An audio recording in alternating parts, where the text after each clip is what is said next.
नमस्कार मित्रांनो, तूही माझा मितवा या मालिकेच्या येणाऱ्या काही भागामध्ये मित्रांनो एक आता असा जबरदस्त ट्विस्ट येणार आहे। त्या ट्विस्टमध्ये आता मित्रांनो असं होणार आहे की अंजली मात्र कोमामध्ये गेलेली आहे आणि ह्या कोमामध्ये गेलेल्या अंजलीला ईश्वरी काय असा भयानक उपाय करते आणि त्या उपायाने मात्र आता अंजली कायमची शुद्धीवर येते आणि बरी होते। परंतु त्यासाठी आता ईश्वरीने अंजलीसाठी काय काय केलेलं आहे, कोणतं व्रत केलेलं आहे, हे सगळं काही लक्षात आल्यानंतर मात्र आता ईश्वरीच्या ह्या प्रार्थनेला कसं फळ मिळतं। ईश्वरीने आपल्या जीवाची पर्वा न करता जे गणपती बाप्पांना हे व्रत केलेलं आहे, या सगळ्यातून मात्र आता ईश्वरी आता अंजलीचा जीव वाचवते। परंतु अंजलीला मात्र आता ह्या धक्क्यातून, ह्या कोमातून बाहेर काढण्यासाठी तिने कोणता आता भयानक प्लॅन केलेला आहे ते आता आपण या व्हिडिओमध्ये बघणार आहोत। त्यासाठी मित्रांनो व्हिडिओ शेवटपर्यंत नक्की बघत राहा आणि जर तुम्ही आपल्या चॅनलवर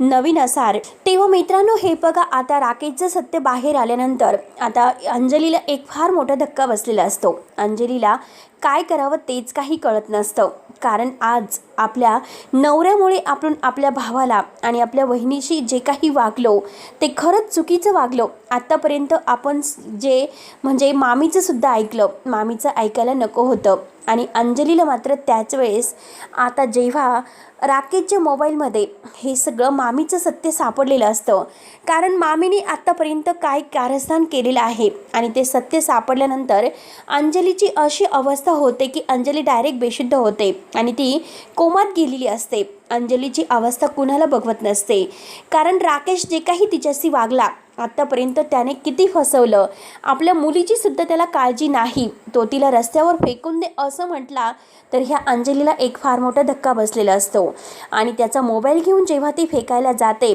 आणि त्याच वेळेस तिला मात्र अंजलीचं सत्य तेथे सापडलेलं असतं आणि त्या सत्यामुळे शेवटी अंजली ही कोमात गेलेली असते आणि डॉक्टर आता जेव्हा तिला चेक करायला येतात तेव्हा आता डॉक्टर म्हणतात की हे बघा, यांना एक फार मोठा धक्का बसलेला आहे आणि यांना ICUमध्ये शिफ्ट करावं लागेल।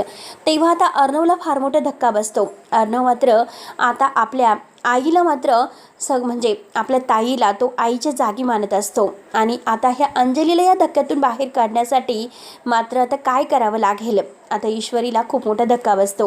अंजली ताईंची जर अवस्था अशी झाली तर बाळाकडे कोण बघेल आणि बाळाकडे आता मात्र लक्ष द्यायला हवं। अंजली ताईंना बाळासाठी तरी स्वतःची काळजी घेणं खूप गरजेचं आहे आणि त्यासाठी काही ना काही प्रयत्न करून मला आता हे सर्व म्हणजे सत्य बाहेर काढावंच लागेल। आणि त्याच वेळेस मात्र आता ईश्वरी विचार करते, ईश्वरी म्हणते की अंजली ताईसाठी मात्र मला कठीणातील कठीण व्रत तर करायचं आहे, परंतु अंजली ताईंना त्यांच्या बाळाची आठवण करून द्यायला हवी आणि जर बाळासाठी अंजली ताई शुद्धीवर येऊ शकलात, बाळासाठी मात्र अंजली ताईंनी स्वतःला सावरलं तर मात्र आता सगळं काही व्यवस्थित होऊ शकतं, याचा आता ईश्वरीने विचार केलेला असतो।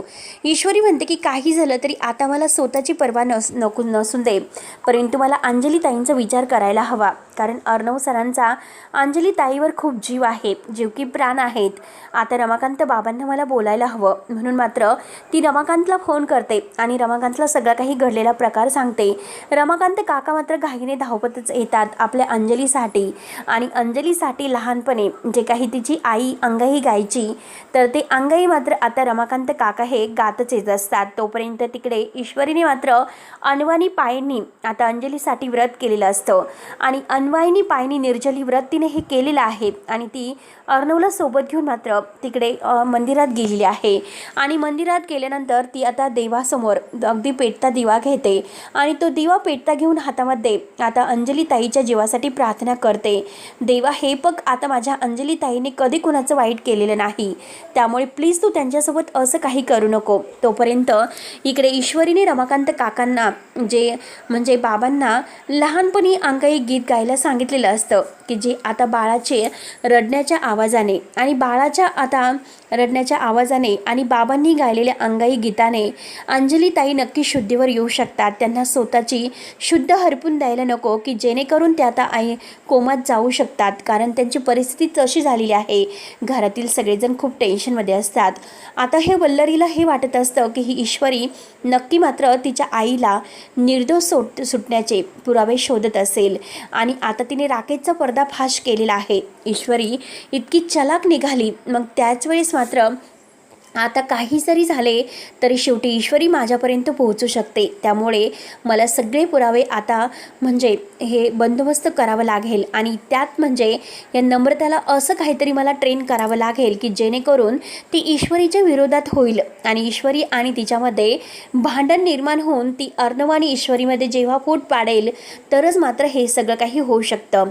तेव्हा वल्लरी आता अर्णव आणि ईश्वरी या दोघांमध्ये फूट पाडण्यासाठी आता प्रयत्न करायला सुरुवात करते आणि त्यासाठी मी मात्र ती नम्रताला हाताला धरते.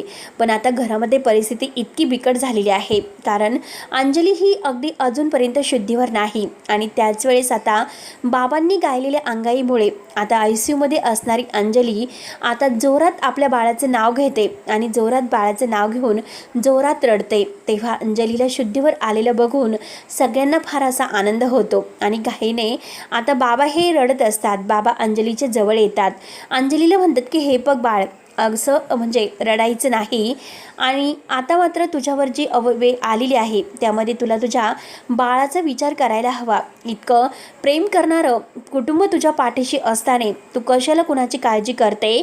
अगं त्या नवऱ्याची तू काळजी करू नकोस, हे बघ. आणि त्याच वेळेस आता बाबांच्या सोबत मात्र अंजलीचा तो मित्र तेथे आलेला असतो. कालच्याच व्हिडिओमध्ये मी तुम्हाला सांगितलं त्या मित्राबद्दल, अंजलीच्या आयुष्यातून आणि अंजलीला या धक्क्यातून बाहेर काढण्यासाठी या मित्राची खरंच खूप आता मदत झालेली आहे कारण तो मित्र मनापासून अंजलीवर प्रेम करत असतो आणि लवकरच मात्र त्यांनी आता अर्णव आणि ईश्वरी अंजली आणि त्या म्हणजे मुलाचा विचार करणार आहेत लग्नाबद्दल आणि हे राकेशला मात्र डिव्होर्स देणार आहे. परंतु हा राकेश हा नराधम मात्र आता लवकरच पोलिसांच्या ताब्यातून सुद्धा कसा सुटणार आहे कारण तो असा काहीतरी डाव खेळणार आहे आणि पोलिसांच्या ताब्यातून तो सोडवण्यासाठी आपली जी एक मैत्रीण आहे तर त्या मैत्रिणीचा तो फायदा घेणार आहे कारण आता ह्या राकेशने असा काहीतरी प्लॅन खेळलेला असतो कारण तो जेलमध्ये आता स्वस्त काही बसणार नसतो. तो मात्र ह्या अर्णव राजशिर्के आणि ईश्वरी राजशिर्के यांना बर्बाद करण्यासाठी जे प्रयत्न करणार आहे तर ते मात्र त्याचे सफल ईश्वरी काही होऊन देणार नसते. परंतु आता ईश्वरीने जेव्हा ते व्रत केलेलं आहे तर अर्णव तिच्यावर इतका खुश होतो. जेव्हा ईश्वरी चक्कर येऊन खाली पडणार तोच लगेच अर्णव तिला जवळ घेतो आणि तिला उचलूनच मात्र हॉस्पिटलला घेऊन येतो. तिला पाणी वगैरे पाजतो आणि पाणी वगैरे पाजून जेव्हा तो म्हणतो की ईश्वरी स्वतःची काळजी घे, अंजली ताई शुद्धीवर आलेली आहे. आता अंजली ताई शुद्धीवर आल्यानंतर ईश्वरीला फारच आनंद होतो. ईश्वरी लगेच डोळे उघडते आणि म्हणते की हो ठीक आहे, जे झालेलं आहे ते झालेलं आहे, पण आज मात्र म्हणजे अंजली ताईंना या सगळ्या धक्क्यातून बाहेर जे आपल्याला काढायचं आहे ते केवळ आणि केवळ फक्त आता बाबाच करू शकतात. बाबा आता हे अंजलीला म्हणतात की अंजली हे बघ, काही काळजी करायची नाही, आपल्या बाळाचा विचार करायचा आणि तुझ्या आयुष्यातील हे दुःख बाहेर काढण्यासाठी मी तुला काही होऊन देणार नाही. तेव्हा बाबा हे अंजलीला जवळ घेतात. अंजली आता बाबांच्या मिठीत येऊन खूपच रडते आणि ईश्वरीची माफी मागते. अर्णव म्हणतो की हे बघ ताई, आज तुझ्यासाठी ईश्वरीने जे कडक व्रत केलं आणि त्या कडक व्रताचं फळ तिला मिळालं, त्यामुळे तू असं एकटीला समजू नकोस, बाळाची काळजी कर, आम्ही सगळेजण तुझ्यासोबत आहोत आणि त्या नराधमाचा तू विचार करू नकोस. तुझं आयुष्य सगळं काही आनंदीमय जाईल. तू आता इतकं सगळं काही असताना कशाला इतकं टेन्शन घेतेस? अंजलीला पश्चाताप होत असतो की कारण तिने राकेशसारख्या नराधमावर प्रेम केलेलं असतं आणि त्याने तिच्या भावनांशी खेळून तिला इतकं फसवलेलं असतं. पण त्याच वेळेस आता अंजलीला मात्र हे सर्व आठवतं. अंजलीला आठवतं त्या मोबाईलमधले ते वल्लरीचे व्हिडिओ. मामी असं कसं वागू शकते? मामीने आपल्या आईवडिलांचा संसार उद्ध्वस्त केलेला आहे, असं कसं होऊ शकतं? आपली स्वतःची मामी सुद्धा आपल्याला इतका मोठा धोका कसा देऊ शकते? कारण राकेशने तर धोका दिला आणि मामीसुद्धा राकेशला सामील होती. हे जेव्हा अंजलीच्या आता डोळ्यासमोर येतं तेव्हा मात्र अंजली मामीकडे बोट दाखवते. अंजली म्हणते की मामी हे बघ, तू असं कसं करू शकते?